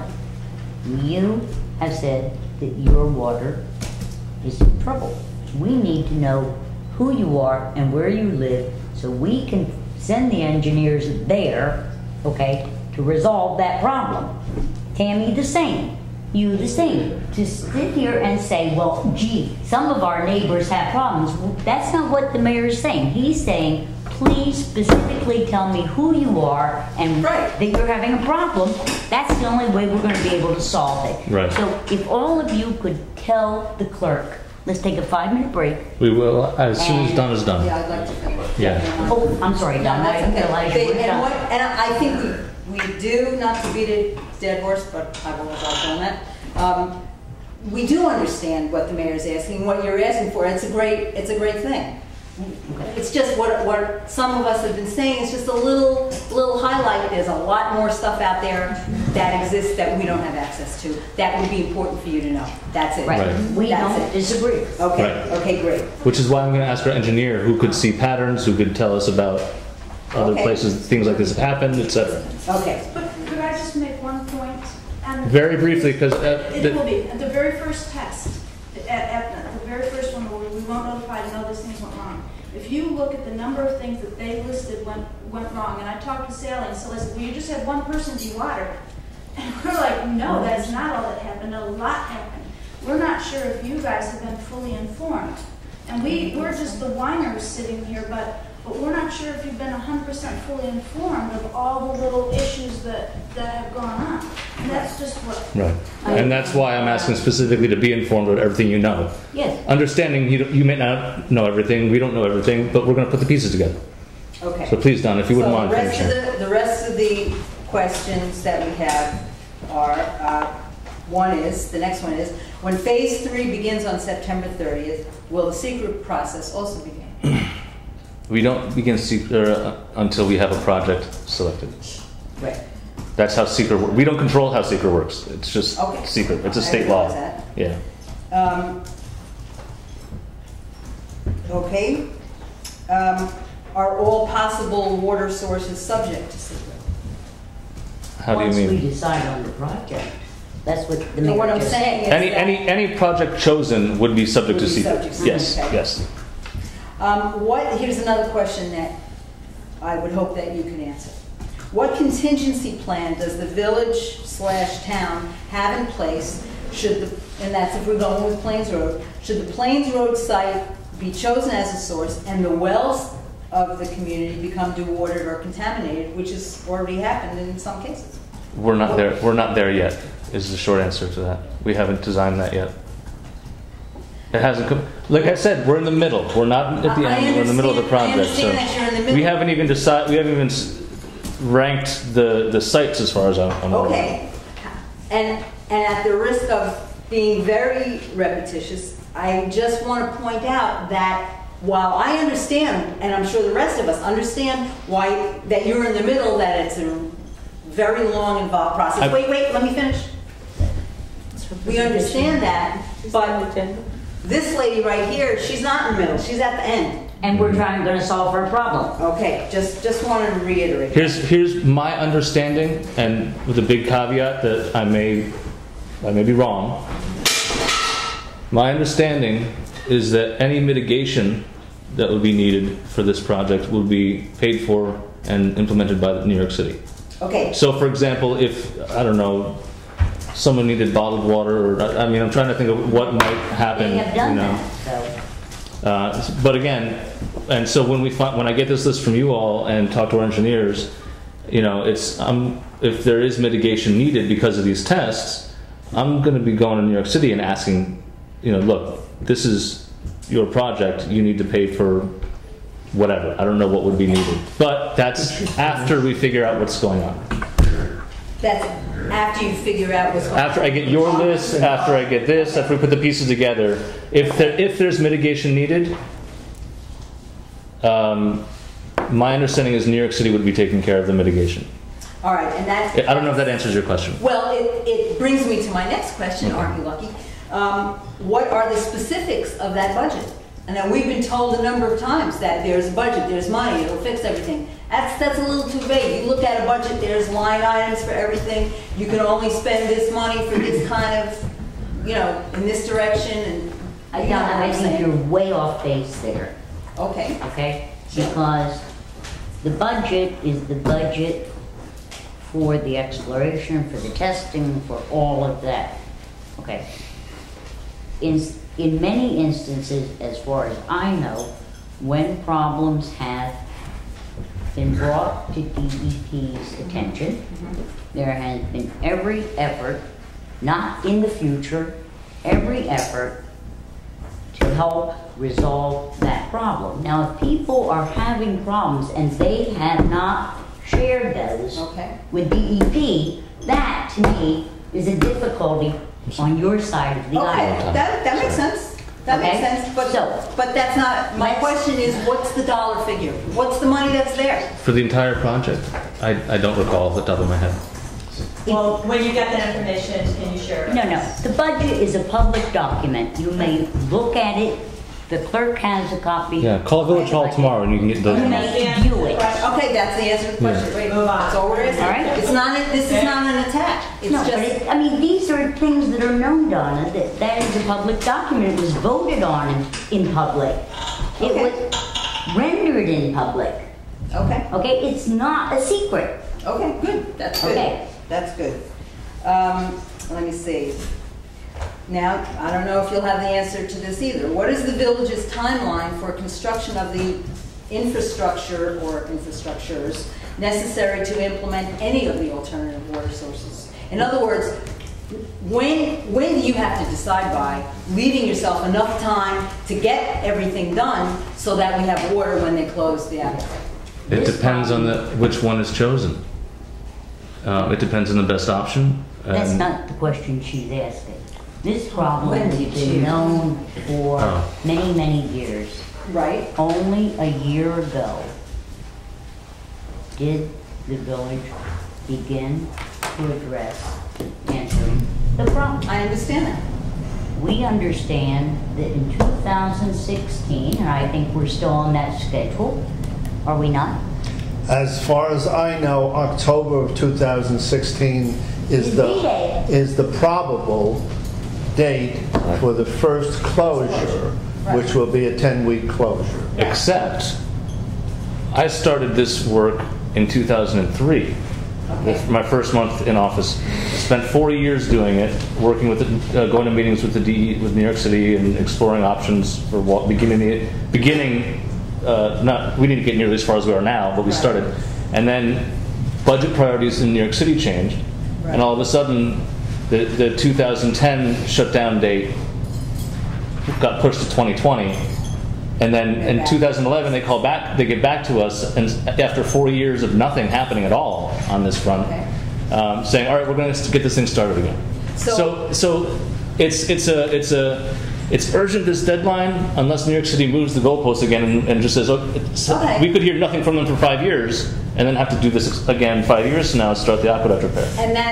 And so that's obviously not within your control, which is got to be very frustrating. So we're aiming. It makes extra work for you. We're aiming for 2016, but you never know what happens, and it's up to New York City how urgent this repair, this aqueduct repair is, relative to other things that are going on in New York City. Okay, but what you just said is very important. You said that right now it's 2016. That's what Tom said. Right. Yeah. Right. Well, it's 2016, 10 weeks in 2016, and then another 10 weeks in 2017, correct? Correct. Okay. So if you're operating on the idea at this juncture that 2016 is the date of the closure, then it would seem to me that you'd have to have some kind of idea, regardless of whatever source you're going to choose, when you have to make the decision by, so you can start the work, so you can get it done. If all of a sudden, you find out, well, it's being pushed, 3 years down the road, okay, then you have more time to get it done. But you are correct. So that's my question. And DEP is running that timetable, not so much us. Okay, but wouldn't you still? I mean, I've been in a position in my own work, which is not anywhere near as far-reaching as what you were doing, where I had a goal that by such a date something had to happen. So what I did was I worked backwards.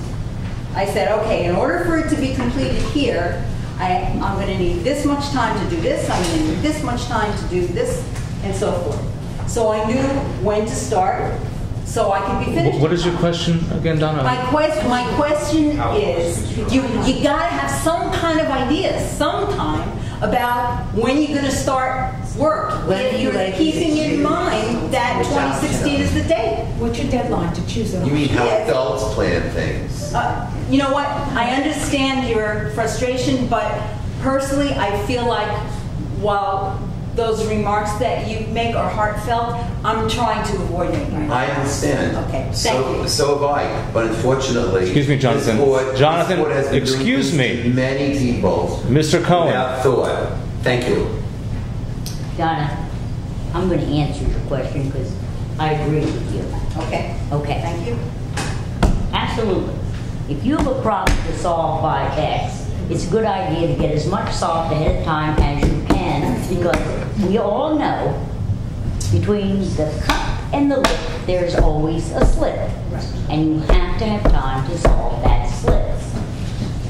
We are hoping to know what we're doing by... We will have a report, at least a draft report to this board by the end of September. So that's the September 30th date? This September. Right, this September. A draft report. And that will be a public document. Is there any document that's not a public document? No. I wasn't asking that to be confrontational. Well, this whole meeting has gotten confrontation. Well, let's try to calm it down a little bit. Well, we're going to move this. I'm just about done. Are you done? Please. Almost. Hurry, Donna. Can I have a copy? I'm slow. So Aaron, please, just let her finish the presentation first. Okay. I'm sorry that you feel the meeting has gotten confrontational, because if you recall the remarks that I started with, I tried to take the emotion and get rid of it. It is a highly charged issue, but emotion just makes things more difficult in matters like this. So really trying to avoid all that. The last question I have is, how can the greater New Paltz community be kept abreast of the preparation that you are making for the closure of the aquifer, of the aqueduct, excuse me. We had two other groups here tonight basically asking the same thing for the chicken law and the landlord issue, tenant issue. People made those suggestions, and we're also making that suggestion. There's got to be more communication than an article in the local paper. There's got to be a different way of doing it. September 30th, I think, when the final report is available, we have seen it, you've seen it, then the discussion begins. I would prefer, Aaron, and I don't know how anybody else feels, a lot of John's questions are very technical and they need answers. And I prefer that we be given the opportunity, both as a board and with our technical experts, to be able to answer those questions in the best interest of the Plains Road community before we put it in the paper and speculate what the answers might be. No, no. I just want to copy your presentation, Sally. No. Which I have the right to have. No, because our presentation, a lot of these things are very I'm not going to specific. publish it verbatim. Okay. All right. Like Sally said, I'm sorry, were you finished with the presentation, Donna? No, I just Could you have my please, conclusion. all right, could you please, Yes. everyone just let Donna finish? She said to her last question and she asked it. But I didn't say that was the last thing I was going to say. Oh, sorry about that, Donna. Come on, you know me, Sally. I just want to piggyback on something that you just said, though, that in the interest of the Plains Road community, it's true, we have brought Plains Road issues and concerns here. However, our general concern, our greater concern is for the greater community. We have to figure out a solution to this problem that's going to serve the people who need to be served. And that really is part of my conclusion. And this involves some editorializing. I know what it's like to sit on a board. I have never been on the town board or village board, but I've been on the school board with Sally. Yep, we did it together. In my work, I sat on many different boards for years. And I understand how much work you do. People don't know how much work you do. A lot of people don't care about how much work you do. You might want people to be involved, and you play to an empty room a lot of times. And other times you get people who just complain, and nobody says thank you. So I'm going to end and sort of start by saying thank you for your service. I get what a tough position that you're in.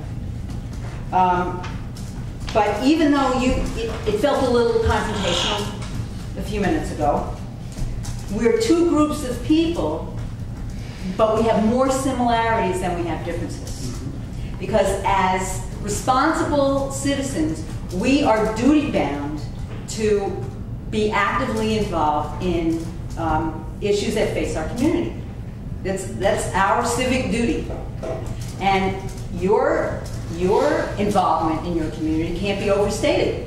I mean, look at where you are. So that's clear. But you have the added ability and responsibility to make decisions that, first and foremost, do no harm.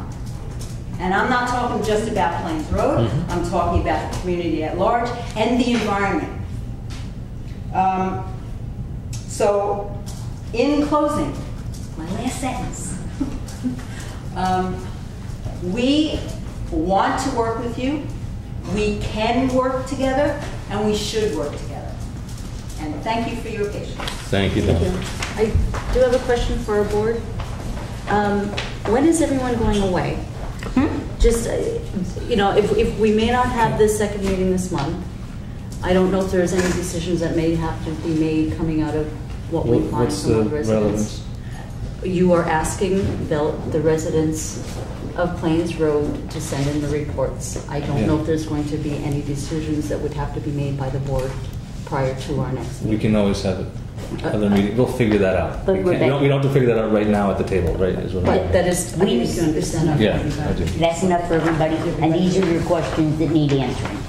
That's the whole shebang. That's the whole shebang. Okay. Katie, here's So one. people, I want to make just one statement, please. only one, that I believe that residents have been sent individually the results of the pre and post tests. Not all of us.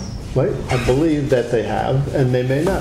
But as soon as I have all of the results, I will make sure that they're available to this board, and I would hope that might be by tomorrow.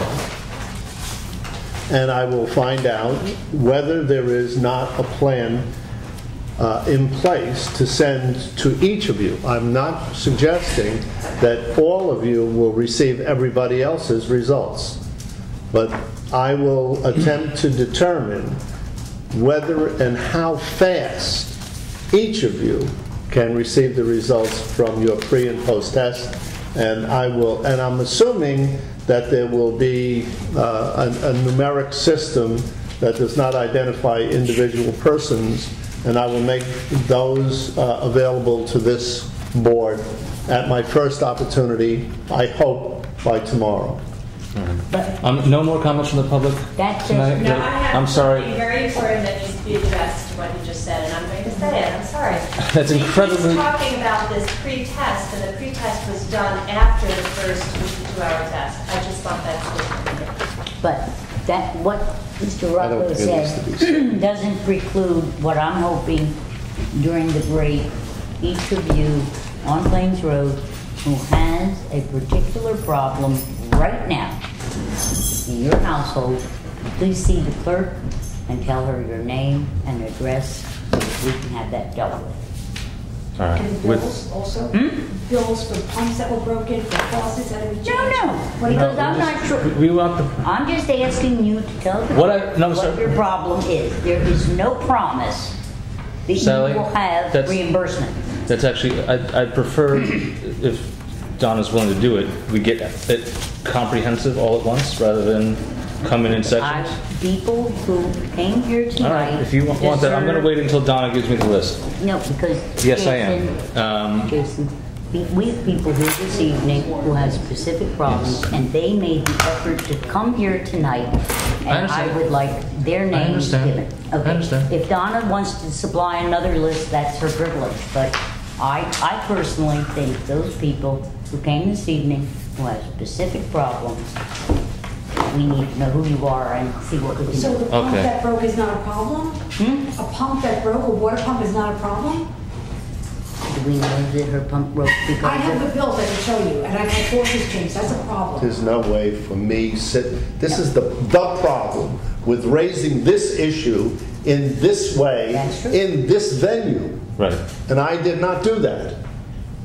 I do not know that her pump is broken. I do not know how her pump is broken. I do not know to what extent her pump is broken. How am I sitting here going to determine any of that? It should not be a matter for this board to be taking up in this venue at this time. But it is up to this board to report to our experts. Absolutely. And that's so let's what find we're out. asking. That's all I'm asking. That's what I'm asking. But I'm not in a position to make any determinations at this time. With that, I'm going to call a 10-minute recess. So we can calm down. Why don't you guys come up a notch here? Yeah. Sure.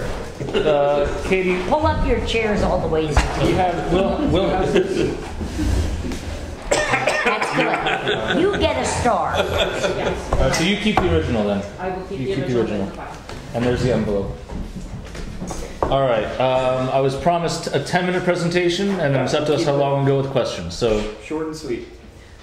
Thanks for having us here tonight. My name is Mark Stefani. I'm in Central Hudson's new business group, and I have some of my colleagues here that might help me answer any questions that I can't fully address for you. The reason that we're here tonight is we want to talk to you about a natural gas expansion project in the village of New Paltz. Now, natural gas isn't something that's new to the village. There's a whole lot of customers up on the north side of Main Street who have been served with natural gas, been very happy with it, and we've been expanding over the last few years. What we'd like to do now is serve some of these customers on Main Street that have been asking us to get natural gas for a long time. It's about half the price right now of propane or oil, and they're just paying through the roof for their heating bills, and for the restaurants they're cooking gas, and they're really, really interested in getting natural gas. What we're trying to do is bring it to them.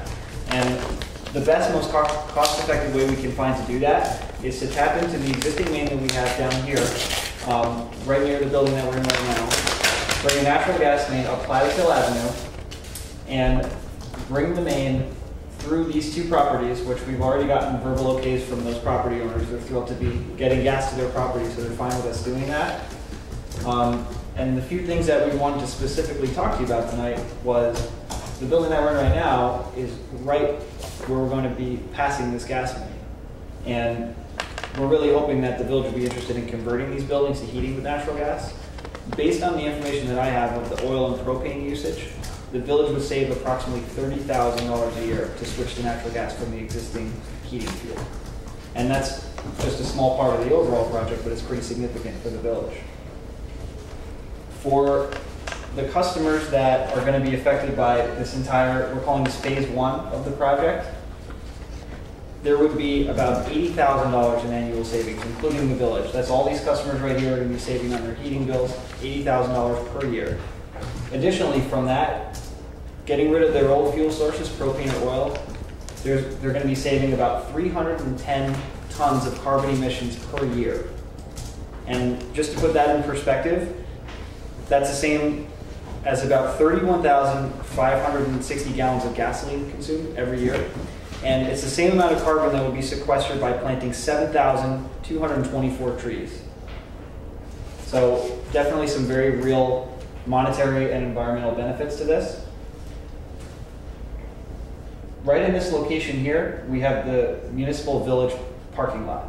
And what we're hoping to do, since this is the best, easiest way for us to bring gas to these customers right here on Main Street, is we're hoping to get an easement from the village to cross a very small piece of the property about the size of 1 or 2 parking lots with our gas main. Parking spaces. Parking spaces, excuse me. Spaces. Yeah, parking spaces. And our bigger plan for this, we're just talking about phase 1 right now. Our bigger plan for this is then to expand this to go across Route 299 and share this with the people on the north end of 299, so we can get around the back of these buildings and serve gas to all these customers who also are looking to get it. And then hopefully continue to expand in the future to the customers that want it. But right now we're talking about phase 1, bringing gas to Main Street, hopefully coming through this corner of the parking lot right here and converting this building to natural gas, because there's a huge opportunity for savings.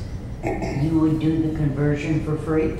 We don't convert equipment inside the building. What we will do is bring it to the building, install all the external piping for free. In trade for your easement that you're requesting, would you do the conversion? That's something that we have never done before. So we could look at it. Yeah, we could take a look at it and see what the cost would be. It's not what we normally would see. Normally we allow customers to do their own equipment, and Central Hudson works on all the equipment outside the building. But you're making a request of us. To use our property. Yeah. To use our property in easement. Yep. So what I'm suggesting is that conversion be done in quid pro quo. Right. But if they say no, I know you're not going to hold the rest of us hostage over it. I'm not holding you hostage. I'm looking to deal. You know, Sally, the other thing too is it just could be a matter of the price tag. The cost of the easement includes the cost to us to upgrade. No, that's what I'm saying. Right, but rather than have them do the actual work, you could just get the cash and have Blue do it. We don't perform that work anyway, so it would be. You'd be contracted. Yeah. We'll talk. Well, that's something for us to when we see the actual easement and that's something that our lawyers we can have Will toss in there and go back and forth with their lawyers. I mean, I'm looking. I agree with you. Quid. I agree with you. Well, I'm not sure it's asking enough of them, but I agree with you. Well, if you think you can get more, honey, let's try.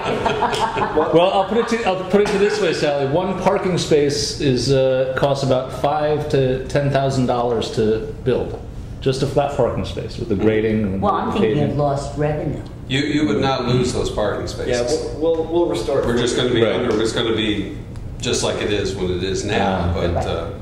It's just we need to be physically in the ground there. I understand, but that's not. I understand. You understand what I'm saying? It's something that we could look at, and obviously we have cost guidelines that we have to meet. We have to convert a certain amount of customers to justify the cost and a certain number of feet of main and all that stuff. So once we get a better understanding of those costs that would be to convert these buildings, we could look at that. Okay. Sounds good. What do we need to do today? Nothing. We need a formal proposal from Central Hudson, a formal contract that we can send to Will, our attorney Will. With their best offer. Oh, of course.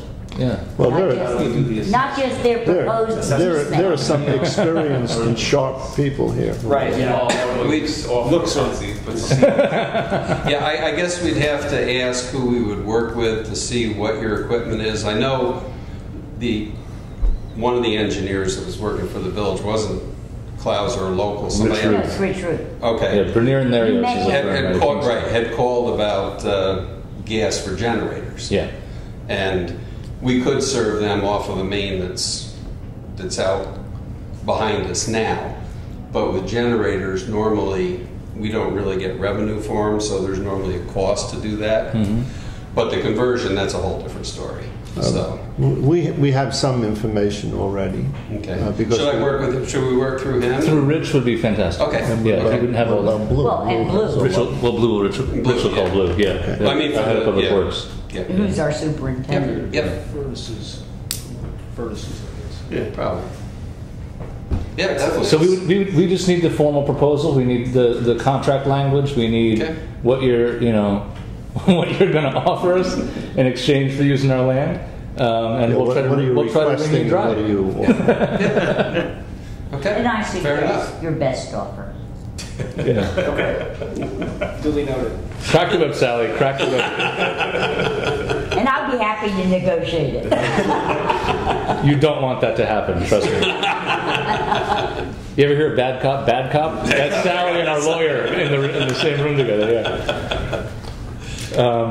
Tom, sorry, you had a question? No, I don't. This is something that the village has been interested in. So make us more interested. Yeah. Great, gentlemen. Sorry to Thank you for your time. Wait till 10 to get through 10 minutes. But hey, you're a multinational faceless corporation, so you got to wait until after the community. Exactly.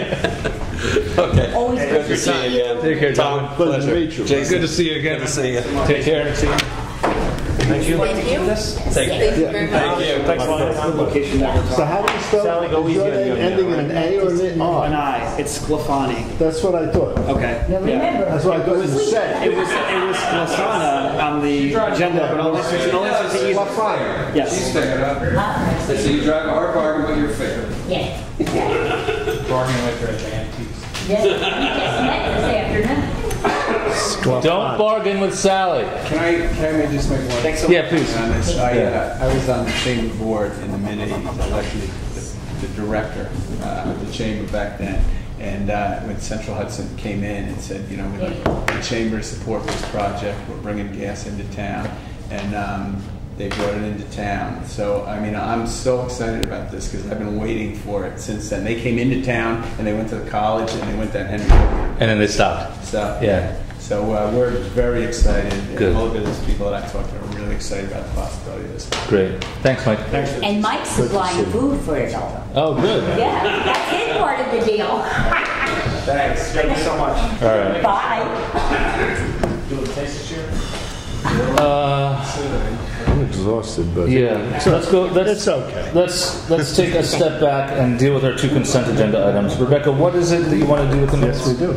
I know. There's just a couple things I want to ask Ariana, a couple things. So you want to table the minutes? Table it, yeah, just why not? All right. I move that we table the minutes till our next meeting. Yeah, whatever that. All in favor? Aye. Aye. What are we? Tabling the minutes. Oh, tabling them. Yeah, Rebecca wants to go over some stuff with Ariana. And Well, I was going to move to approve subject. If Ariana doesn't have a problem, then they're accepted. I'll accept that amendment. Okay. So, That's fine. All in favor of the amended motion? Aye. Pardon me. And Rebecca, the approval to purchase bulk water? Yes. I am not a fan of bottled water in terms of plastic bottles. No, they're the big A cooler. cooler. A That's cooler. what they have, and they pay for it themselves. There's Okay. there's a water fountain right there in the hallway. Couldn't they just Katie use can that? better answer this, but in policy meeting, we, as you know, are working on a policy book. Mm-hmm. And it came to light that people have problems with the water, and they asked for a water fountain cooler, whatever we call those, with natural spring water, and our employees downstairs pay for that themselves. And I think that's wrong. And I think if there is a need for colder, cooler water, and it also could have, I don't think they have this option, but Katie can tell me whether they do, hot water, so that if they can want to make a cup of tea, they can do so. There's no kitchen downstairs. And I think it behooves this board for a very minimal amount of money, and I think I told you what it was in my report, okay, the motion is that we supply the water for the water cooler not to exceed $200 a year, okay? And I'm going to put that motion. Yeah, if it does have, they do come with hot water. It's just a separate spigot. Yeah. That I have no problem with. Okay. But it sounded to me like it was going to be bottled water. No, no. So you want to make your motion, Sally? I made a motion. Second. All in favor? Aye. All right. Does anyone have anything to say about the local law amending Chapter 212?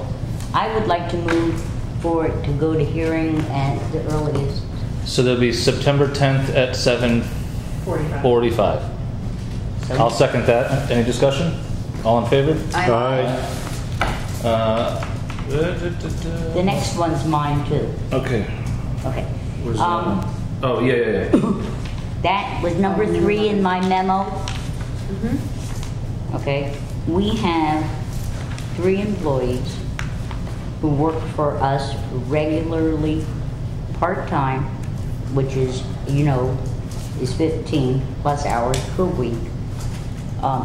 All 3 are very, very diligent, good employees. They are paid at their hourly rate. I would like to ask the board to consider and act upon allowing them to be paid for official holidays if that holiday falls on their scheduled workday, that they be paid and that they be allowed to accrue vacation time at a monthly rate, which the treasurer will set for each employee. The caveat is that this will not begin until they have been with us 2 years. So it will begin at the 2nd anniversary date of their employment. And I think Why that date? because that's the way we do it with our negotiated contract. Okay. So I would like to move that. I'll second. A friendly amendment. The monthly accrual rate, if that could be determined by the treasurer, but based on their yes, but also approved by the board. Approved by the board. Yeah, no, because right now. No, I understand, but the treasurer is going to set the accrual rate. I don't know what the accrual rate is. Right, but I'm just saying that if the treasurer sets the accrual rate, it should come before the board for us to approve. If you wish, yes, we can do that. Yes. Rather than having one staff person in charge of setting the pay for. Well, right now, for full-time employees, it's accrual rate based on, and so it would be a prorated accrual rate. I understand that, but Okay. I'm just saying that the treasurer can set. I think that's a good idea. Yeah. Okay, so Would we're you make a agreeing. note that Nancy give us a recommendation for each of the 3 employees? And, I think there are 3 there are only 2 that are eligible right now, I believe, because they've been with us 2 years. And that we approve that rate for each person. And I will accept that as a part of the motion. Thank you. All in favor? Aye. I'd like to move that we set a public hearing on this proposed local FOIL law. I would like to recommend, Jason, that it be policy. Not law? Not law. Why is that? Because New York State is known to amend FOIL. Ah. I agree. And Okay. it should be policy, and that way we do not have to constantly go back and Good amend point. the law. Then I'll change, withdraw my motion, and I'll move that we adopt this FOIL Second. policy. Second? All in favor? Aye. And I move we go into executive session to discuss personnel matters. Second. All in favor? Aye. Man, that second half of the meeting went a lot faster. We can move quickly when we want. Well, when we can move quickly when we all agree. Except for executive session, yeah. Do you want to push the video person? No, we don't need to. You can go home. Thank you.